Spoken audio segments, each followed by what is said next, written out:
So, Valid, I was just reading a quite interesting statistic on the BMA website about the reduction in GP partner numbers. There's something about a 20% reduction in the last 10 years alone.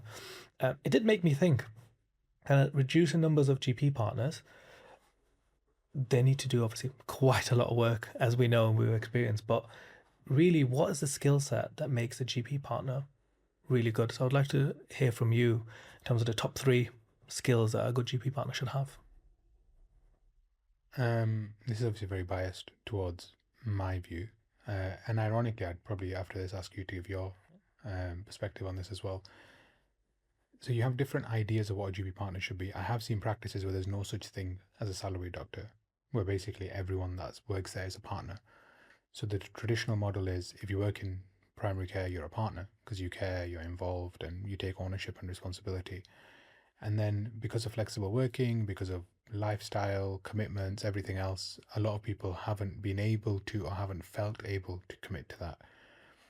So on that note, I think commitment to the practice is probably number one. Because as a GP partner, your leave is subject to last minute changes. You might have not been involved in a case, but you might be writing the coroners because you're the one that's available. So there's a level of you don't get to say that's not my thing, or I'm not involved in that, or that wasn't me. That kind of doesn't apply. Ends with you. Yeah, because your name's on the wall, and obviously you're the one that's going to the coroners. So it's you're kind of involved with everything. You have overwhelming responsibility. So that I think the commitment is number one. Number two is, I guess this depends on how you distinguish a partner from a salaried. And I don't mean this again to be patronizing, but I wouldn't include locums in this conversation.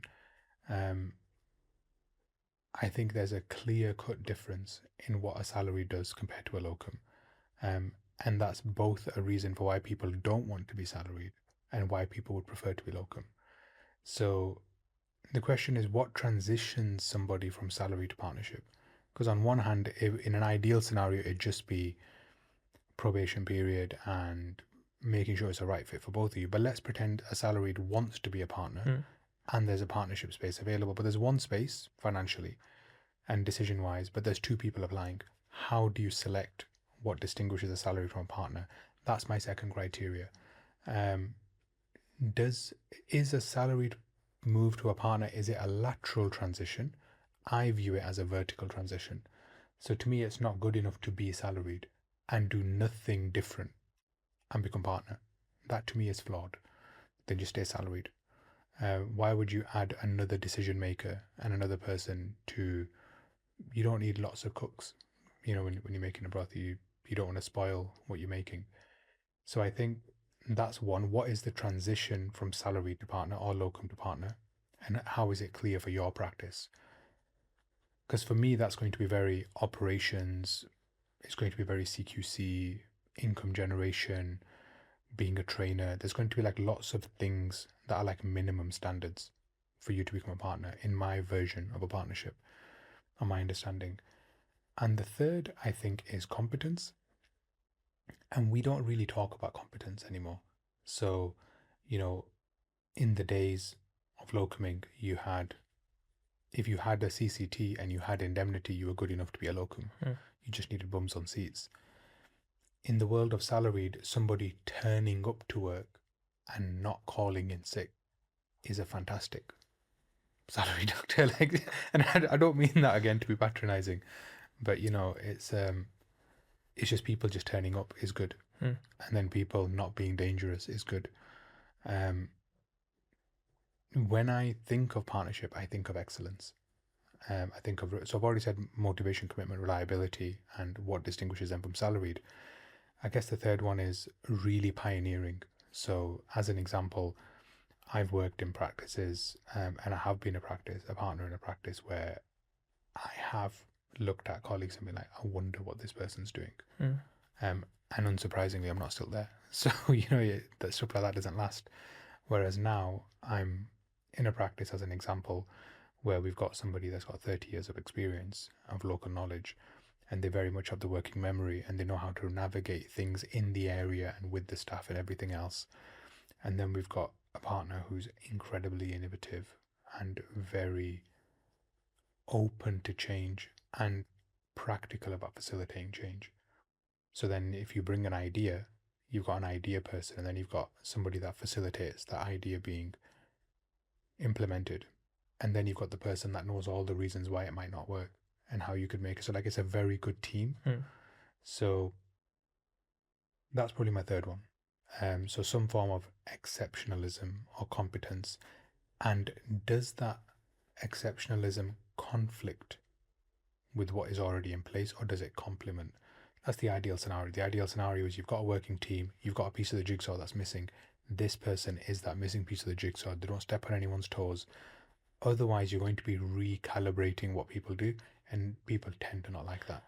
You touched upon a really good point. That is really, if I would even choose any skill above anything, it's that identification of that jigsaw puzzle. So having enough understanding of people's temperament, people's skill set, and how they complement each other, and how that helps the practice overall, is an exceptional skill to have as a GP partner. And I've seen that myself in practices where I've worked at or spoken to GP partners on, and the ones that stand out and really thrive are the ones that may not be the best clinical. This is where I might be slightly disagreeing with you in terms of the exceptional side.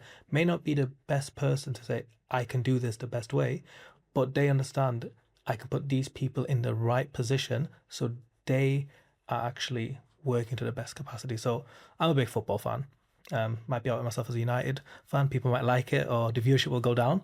Who knows? But in terms of footballers now, you often use the analogy of force multipliers. So you've got a player that's good by itself, but it makes everyone around them 10-15% better. So the whole team works better.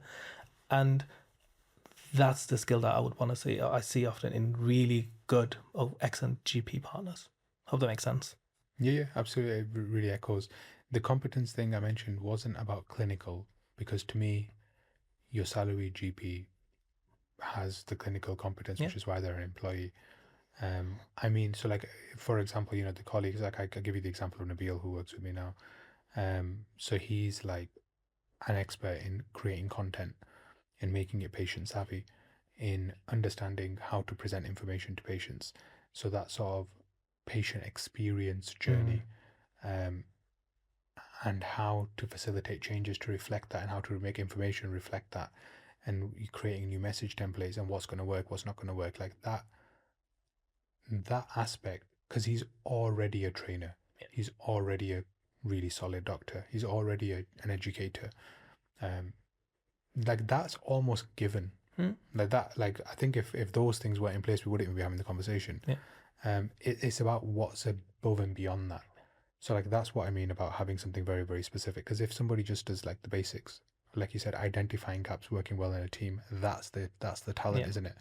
So having that talent, that is required. And it's also taking a step back.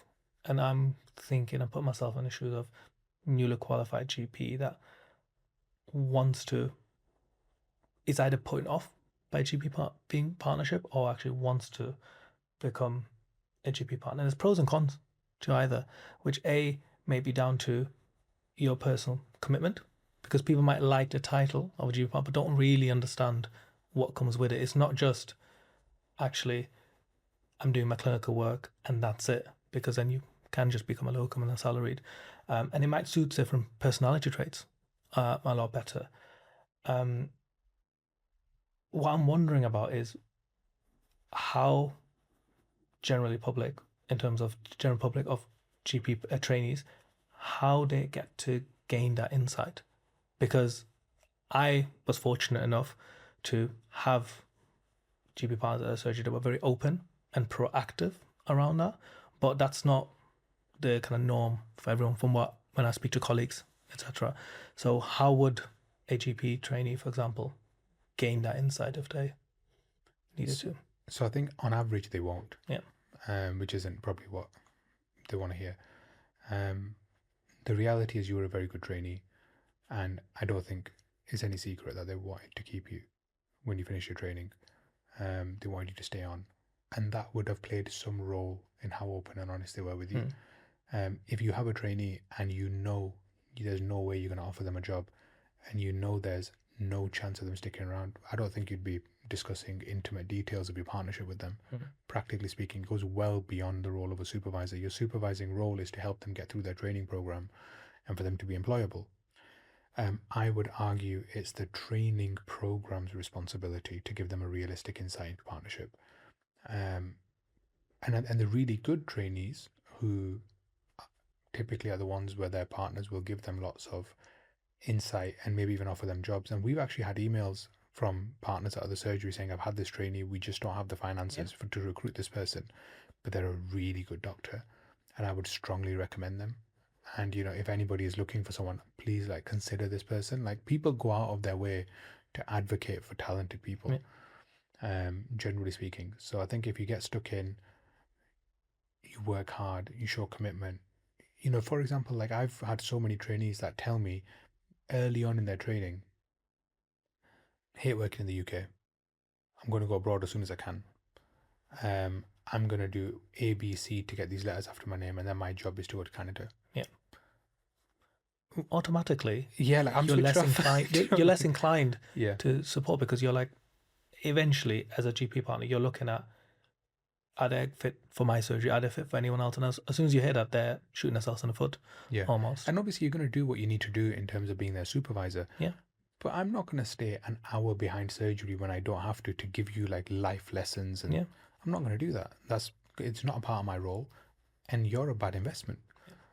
Whereas if I know somebody is, they've lived in the area, they've grown up in the area, they're staying in the area, they've done stuff in their own time to boost their portfolio and career, and they're really, really committed, and who's really committed by how they behave, then I have stayed behind, and not even at their request, but just to be look, I've got some advice for you, do this, consider this, I'll make some introductions, why don't you attend an LMC meeting, this is a good person for you to know, blah, blah, and you do your bit.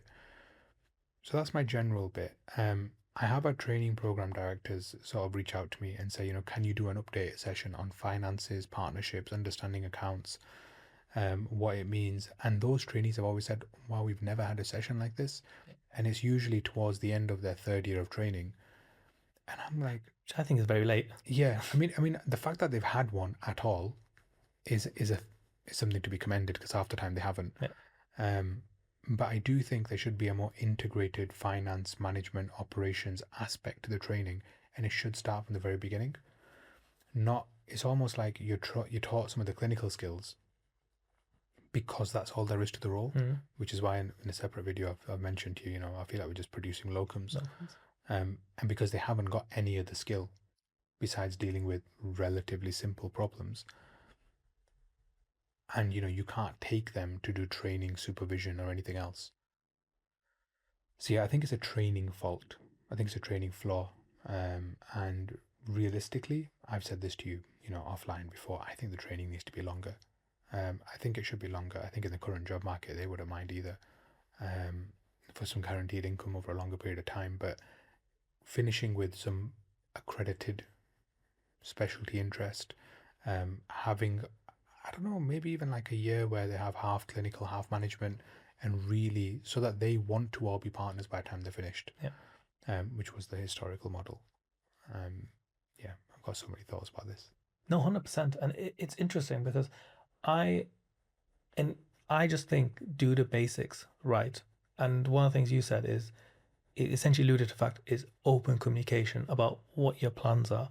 Especially if you're a trainer, you want to know whether they're planning on staying in the UK, not planning, what intentions are, what special interests they might be even interested in. Because we always say the GP world is small, and if you can't facilitate that, then someone else that would be able to help. And I completely agree with you in terms of having a slightly longer training pathway to really implement PCN understanding, finances, recruitment, because these are eventually decisions where GPs, or which you as a GP will have to make.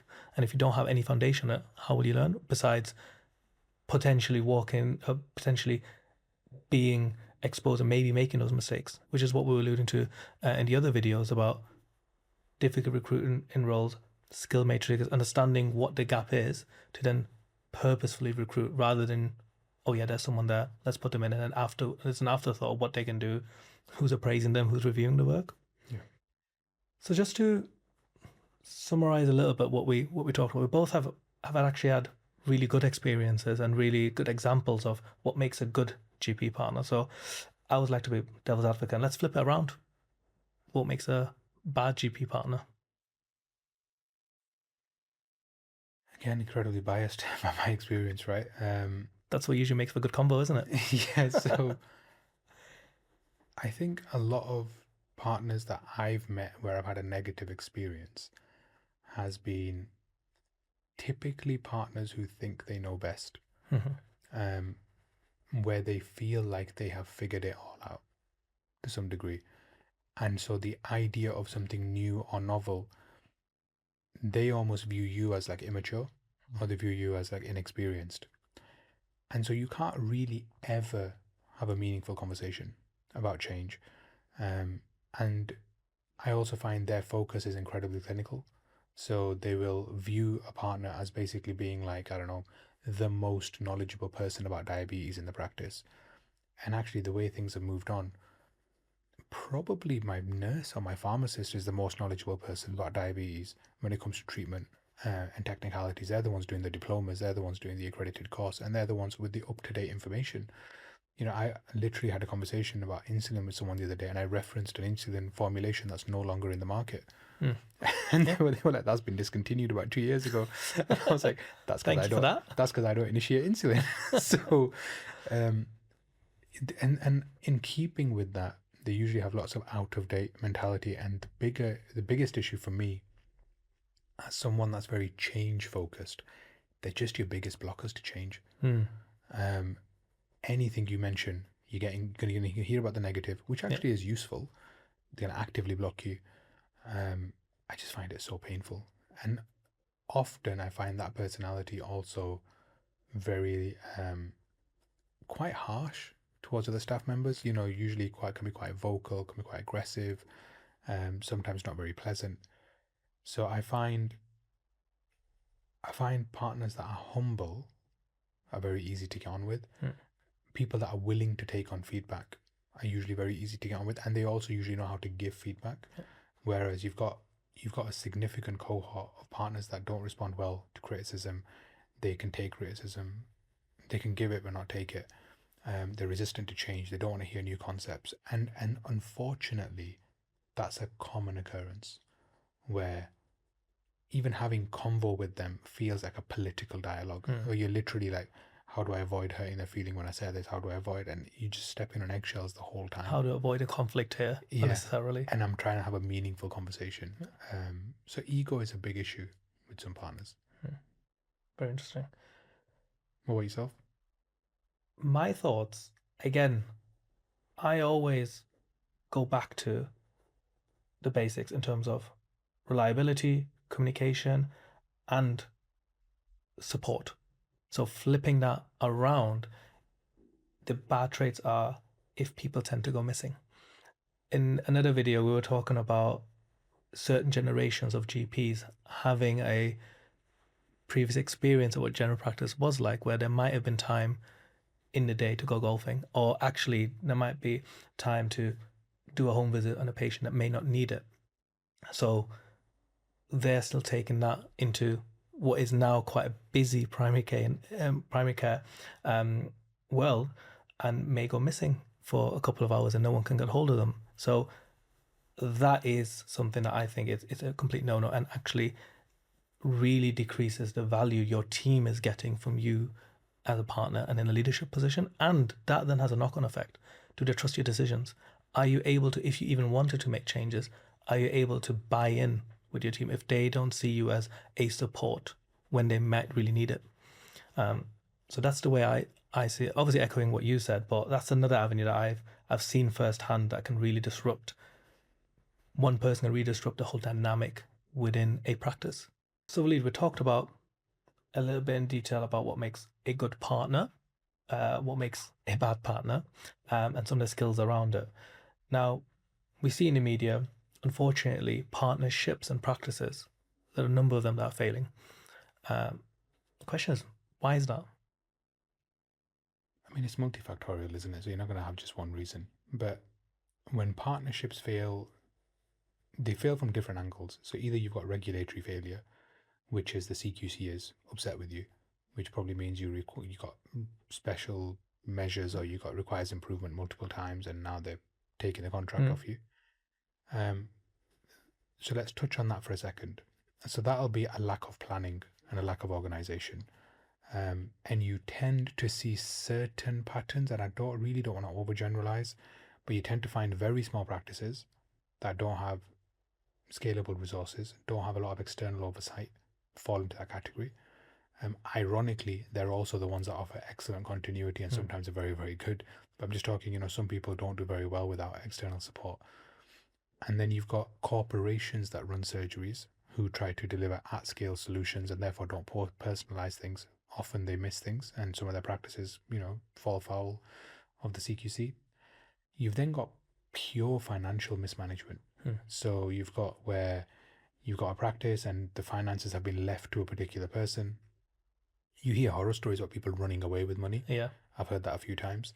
You hear about people not accounting for certain things, like maybe not accounting for big tax bills. Maybe they've not chased overdue payments. And on the balance, the finances aren't a problem, but you've run out of cash flow. You're waiting for 50 grand here, 20 grand there, and it's not landed, and you've got staff to pay. So now you're in the red. And on paper, everything's balanced, but practically, you've not planned your finances very well. You're heading towards. Yeah. Like ideally, you want at least 1 to 2 months of payroll in reserve in the bank. Yeah. This whole concept of having like credit, called like a capital account that you draw down on and reserve funding. A lot of people don't have that. They sort of go month to month. So then they only need one thing to go wrong, and then you're stuffed. Then you're getting business loans, and then it's financial burden. To appreciate that properly, it only takes one set of oversight to end up in debt, to then take any profit or money you make to pay that high interest loan. So then you're always trying to cover the negative. Yeah. And so you wouldn't be able to use that money to get another staff member, which would do you good. Yeah. So people end up in really horrible scenarios, and it's more common with property.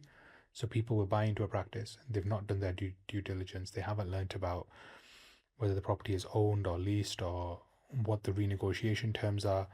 The building owner whacks up the rent, and you kind of have no option but to pay it, and now you're significantly worse off. Your funding hasn't increased, but your outgoings just increased. Which is crazy to think, because some of these things are completely new to me as well. And how would you even know? It's that unknown and that you're falling into. However, there's probably an argument to be made that there should be common knowledge when you are entering a partnership. Again, it's training program failure, right? If you're training to be a GP and you want the GP model to be partnership, you should probably have a decent idea of partnership before you qualify. It just doesn't happen. And because it doesn't happen, people play all sorts of games and hide information in ways in contracts that you would just have complete lack of insight into. So I think this is where a lot of partnerships fail. Then you've got the more unfortunate scenario where you just get a really bad mix of people. So, you get some very emotion-driven people and some very rationale-driven people, and they speak from a different value set, and they won't agree on most things. Their outlook won't be the same on most things. Their vision of what a good practice is won't be the same. So when you have people that are in decision-making capacity who don't align on trajectory and direction, how can that be a flourishing partnership? Yeah. Unless aspects are given to an individual in its entirety and that person can run point with that thing uninterrupted, then you might get somewhere.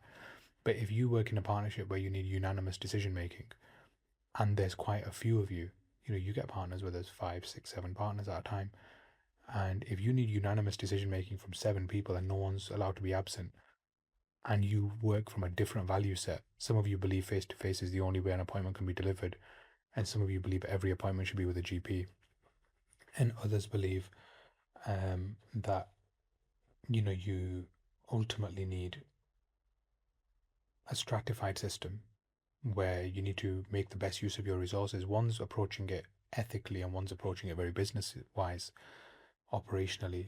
And this is going to come down to individuals. And this would really be, if there's any comments or questions from the audience, this would really be an ideal one for them, because some of them will really value GP face-to-face continuity, as a very traditional old school GP practice might suggest. And others would say, given the funding model, given how things are going, we need non-clinical people to vet cases, to triage, so that we funnel into the appropriate appointment. In the first one, your patients are very happy, because they might be waiting a long time. And in your second one, your patients might not be getting what they want, but it's an appropriate stratified consultation. But does your patient appreciate that? Yeah. In a free at the point of use system, does your patient get to dictate what should happen, even if it's not cost effective? Or are we duty bound to deliver cost effective care? So these are the ethical dilemmas, aren't there?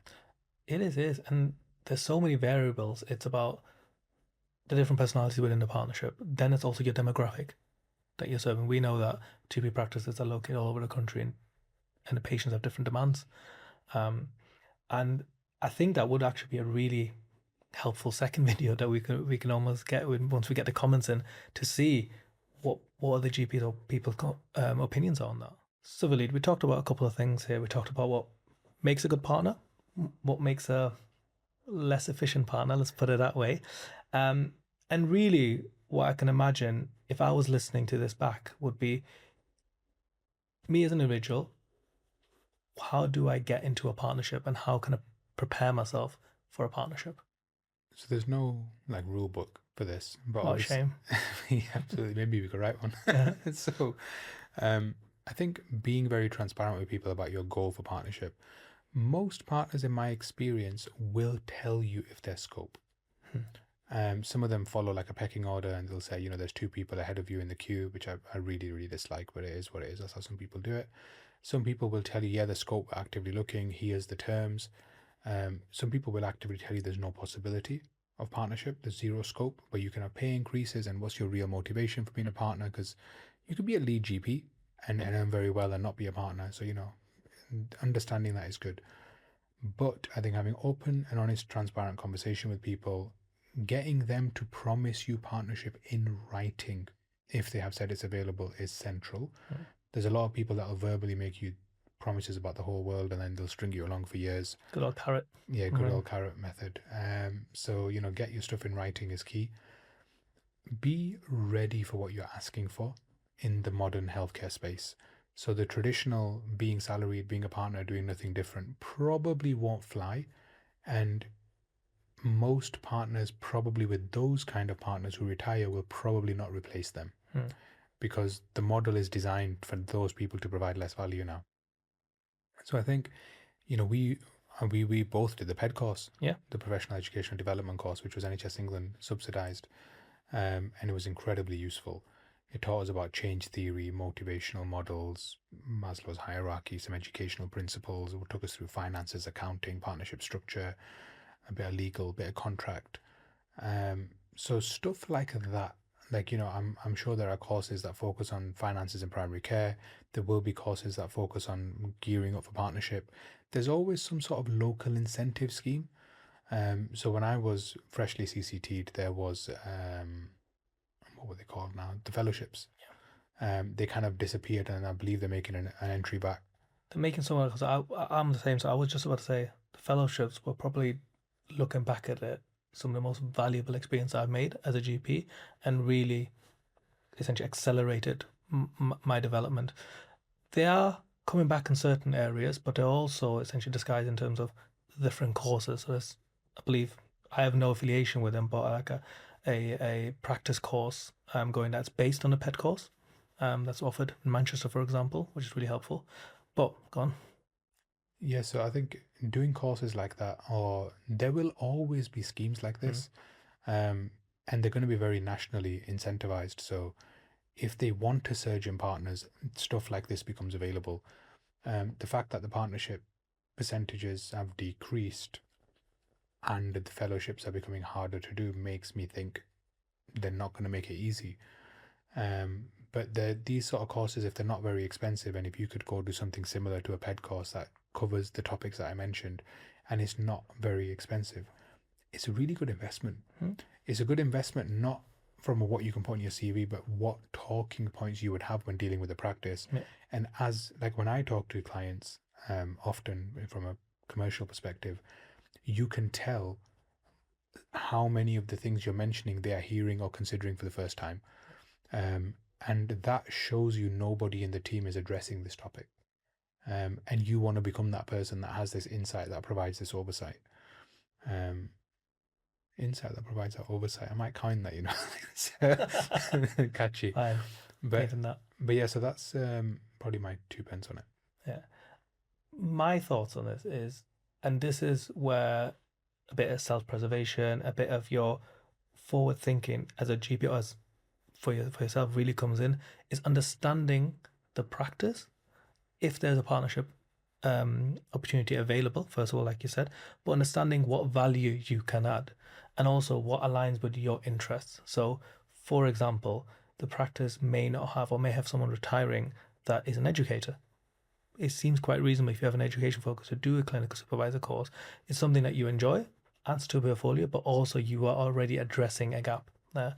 You can do it similar with certain diplomas, etc.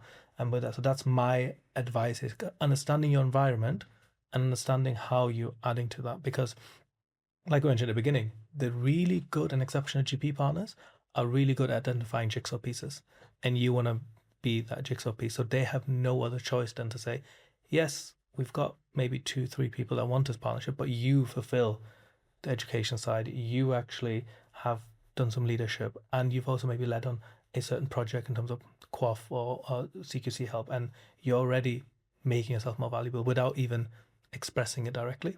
So that'd be my opinion on this. Yeah, I agree. I think that's a really good summary. Yeah. And as always, if you found this quite helpful or anyone listening has got some tips, we are trying to create a bit of a community here where we can share advice and hopefully mentor as well. So we would love to hear from you, all of you. So thank you. Thank you.